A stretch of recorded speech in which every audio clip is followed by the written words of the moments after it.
Well, it's the damnedest thing. What does your card say, Uncle Morty? When I was tripping on acid, blank turned into blank. It's the damnedest thing.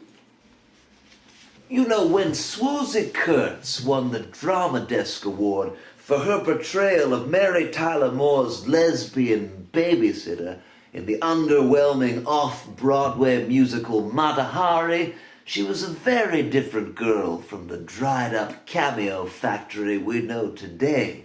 Which is why it was no surprise when, back in the day, she insisted that she purchase the LSD from Tony Randall and made me wait in her Buick Wildcat, which was more like an ocean liner without a captain or an anchor than it was a convincing vehicle. It's 1975, Swoozie. Who are you trying to impress? Let it go. She just looked at me with those purple eyes and said, Sir Morty, yes, even then, Sir Morty, I've asked you 12 times. Eat the acid and call me Swooze. I could not call her Swooze, not yet. But I did eat Tony Randall's acid. And 7 hours later, we were making love on the set of the Swiss Family Robinson, which they built on the top of the Seagram building because they wanted all that sky. I gave Swoozie a neck cramp and a baby that night. Treehouses have always given me that extra whoosh of virility. So yes, the woman's neck was stiff with the jolt of my magic thrust. Uncle Morty? And the baby I'd had on back order from a secret breeding factory in Lithuania, which none of you know nothing about. Put it away. We agreed. You agreed. Uncle Morty. Shazay. Uncle Morty. You look like David Bowie's sandwich maker. Really? I have cancer in my vagina. It will soon be in my anus. Put it away, put it away, put it away! Pick up the cards, Uncle Morty. You understand, I called in a few favors at the drama desk. Swoozie was going to win that award. It was only if she won that she'd be amenable to taking LSD with me, thereby allowing me to tickle a juice box in a cardboard tree, and finally giving her Djibouti, our mail-order Afro-Lithuanian son. He died later in the week. After 1 or 2 failed attempts at breastfeeding, I knew something was amiss. Then Swoozie tried to breastfeed him too. Oh, God, that's when I knew. Our child, Djibouti, was nothing more than a pile of sticks held together with yarn. We should have known by the way he kept stabbing at our nipples that we'd been deceived. Djibouti fell apart by the end of the day, crumbled into pieces and splinters. Then, only then, was I able to call that woman Swooze. After my anus, it could only go up. I have a show. I can't be late. A show? Read the cards, Uncle Morty. Is that your costume? Of course not. That's not a costume. It's everyday wear. Everyday where? Remove your spears from me, old woman. I am not your Jesus. No. This is not a costume. And you. Always it's you. What does that mean? Always it's him. Whose house is this? Please read the cards, Uncle Morty. I will not. I demand to know where I am. Don't you remember? This is Clarence's house. Who is Clarence? I don't believe you've had the pleasure, sir. My name is Sir Mortimer Pauline Huddlesworth III. Well, shake my hand now. It's getting lonely. Do it again. I played Medea, and now I have ass cancer. I thought you had vagina cancer. Soon. Shake the man's goddamn hand, Clarence, or else you don't know what.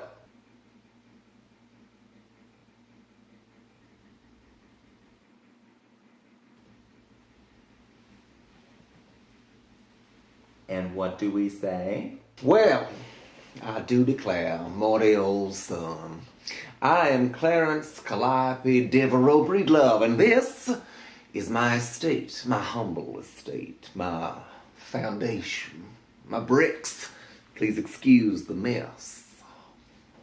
My wife is away visiting her sister in Memphis. She manages things, runs a tight ship. But I tell you what, I sure do miss her tight little ass in those lavender skirts, running around the place like a bitch in heat, waving a manicure around like an ad for Women's World. But you understand, son, she surely did deserve a vacation to Memphis. Memphis. That's right, son.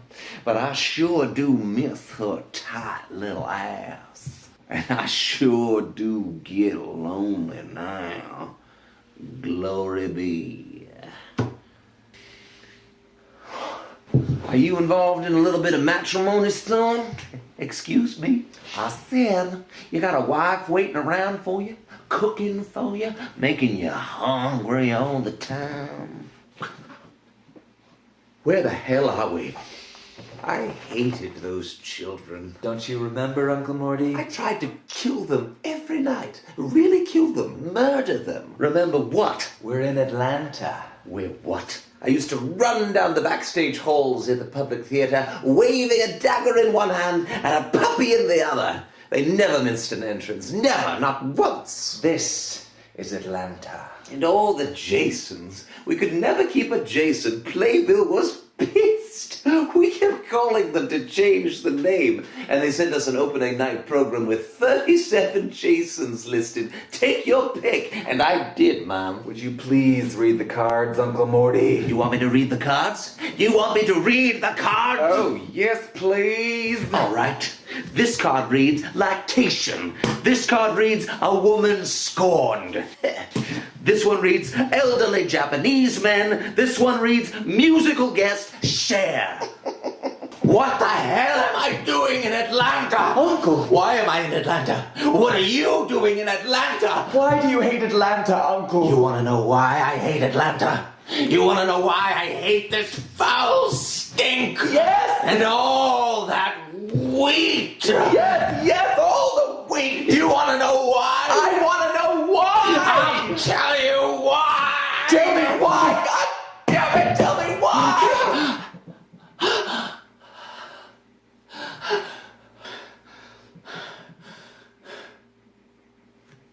Shazay! Uncle Morty.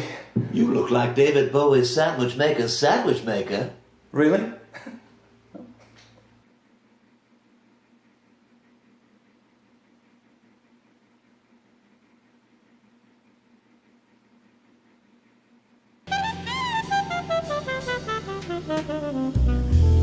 People are strange when you're a stranger. Faces look ugly when you're alone. Women seem wicked when you're unwanted. Streets are uneven when you're down. Who is that man? Uncle Morty. I have a right to know who that man is and why I'm standing at this table. And does anyone smell all that wheat? Like an abundance of wheat. It's in my anus now.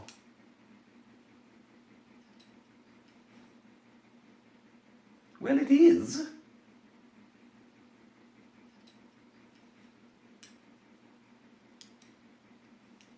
When you're strange.